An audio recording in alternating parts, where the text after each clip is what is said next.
Hi hello नमस्कार. मी आहे यमुना. आपल्या एस.के. कांबळे किचनमध्ये आपलं स्वागत आहे. चला तर मग आपण आज बेसनाची पोळी केलेली आहे, ती कशी केली ते पाहणार आहोत आणि गावभर मसाले कोणते कोणते घातलेले आहेत ते पण पाहणार आहेत. बघा मस्तपैकी हिरवीगार मस्तपैकी असं छान किती चमचमीत अशी पोळी झालेली आहे. सगळ्यांना आवडणारी, मुलांसकट ते मोठ्यांपर्यंत अशी आवडीने खाणारी ही अशी बेसनाची पोळी. चला तर मग आपण ही कशी केलेली आहे ती पाहणार आहोत आणि त्यात कोणते कोणते साहित्य घातलेले आहे ते सुद्धा पाहणार आहोत. त्यानंतर बघा तुम्ही आणि डाएटला सुद्धा बेसनाची पोळी चालते. चला तर मग आपण ही रेसिपी करूया. चला तर मग पहिल्यांदा मी बाउल ठेवलेला आहे, त्यात मी बेसन घालून घेतलेलं आहे 3 चमचे. आमच्यात किती आम्हाला तिघा चौघांना लागणार होते त्यासाठी मी 3 चमचे बेसन टाकून घेतलेलं आहे.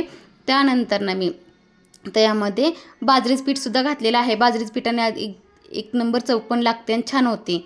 थोडंसं तर बाजरीचं पीठ किंवा तांदळाचं पीठ तुम्ही मिक्स करू शकता आणि कुरकुर येण्यासाठी तांदळाचं पीठ पण तुम्ही टाकू शकता. आणि त्यानंतर धना पावडर 1 चमचा, हळद 1 चमचा आणि एक छोटा कांदा मी चिरून घेतलेला आहे, ते सुद्धा टाकून घेत आहे. आणि त्यानंतर मी त्यामध्ये लाल तिखटसुद्धा टाकून घेत आहे. लाल तिखट आपल्याला आवडीप्रमाणे तुम्ही कमी जास्त करू शकता. लहान मुलं खात असेल तर नाही टाकलं तरी चालेल. त्यानंतर मी कोथिंबीरसुद्धा टाकून घेतलेली आहे चिरून, एकदम बारीक चिरलेली आहे. त्यानंतर मी ओवा हातामध्ये बारीक म्हणजे हातामध्ये असे घासून घेत आहे, जेणेकरून वास इकडं दरवळण असं त्यासाठी टेस्ट पण खूप छान येते. आणि त्यानंतर मी 1 चमचा जिरं टाकून घेतलेलं आहे आणि नंतर 1 चमचा मी मीठ टाकून घेतलेलं आहे. तुम्ही कमी जास्तही करू शकता मीठ, जसं तुमच्यात आळणी किंवा खरट आवडत असेल तसं तुम्ही करू शकता, कमी जास्तही करू शकता. त्यानंतर मी पाणी टाकून घेत आहे आणि आपल्याला पाणी असं एकदम भरपूर टाकून घ्यायचं नाही, कमी जास्त करत करत आपल्याला पाणी जास्त टाकून घ्यायचं आहे. जे आपल्याला एकदम घट्टही करायचं नाही, एकदम पातळही करायचं नाही. हे बघा मी कशी करून घेते आहे. त्यानंतर थोडं थोडं पाणी आपल्याला सोडत जायचं आहे. एकदम तुम्ही पाणी टाकून घ्यायचं नाही. एकदम पाणी घेतलं की ती खूपच अशी पातळ पाण्यासारखी होईल. हे बघा थोडंसं मिश्रण असं झालेलं आहे आणि त्यानंतर मी अजून थोडंसं पाणी घालून घेत आहे. मला अजून थोडंसं ती घट्ट वाटत आहे, त्यासाठी हे नॉर्मल पाणी टाकलेलं आहे.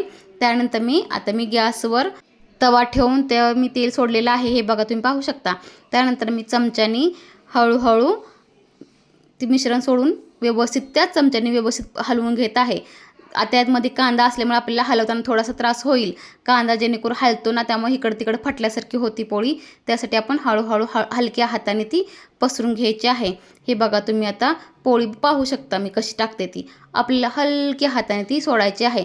जे तुम्ही कांदा घातला नाही तरी चालते, आपल्या आवडीप्रमाणे तुम्ही कांदा घालू नका. हे का मी कांदा घातलेला आहे. त्यानंतर मी आता ही पोळीचं इकडे व्यवस्थित 5-10 मिनिट ठेवणार आहे अशी.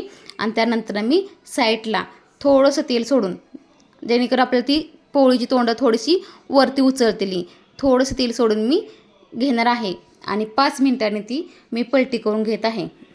हे बघा तुम्ही पाहू शकता, असं मी तेल सोडलेलं आहे. तेल सोडलं की आपल्या आतमध्ये तेल मुरतं आणि पोळी जराशी नॉर्मल हलकी असे उचलते जाते. बघा ही उतरत मी पलटी करून घेणार आहे.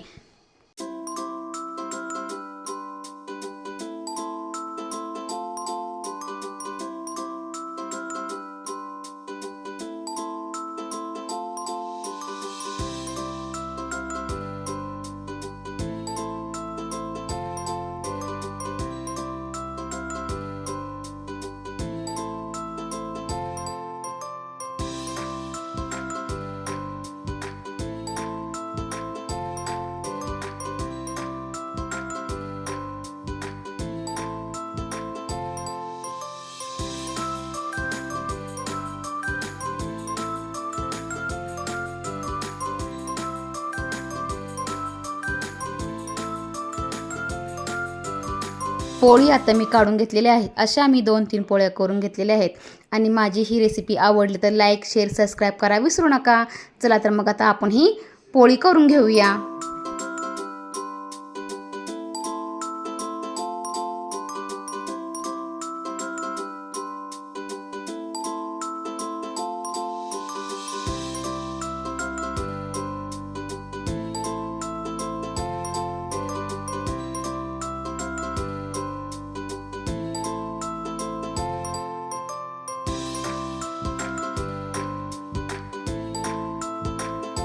आपली ही बेसनाची पोळी रेडी झालेली आहे. बघा मी 2-3 अशा करून घेतलेल्या आहेत. चला तर मग या खायला मस्तपैकी अशी बेसनाची पोळी. चला तर मग बाय.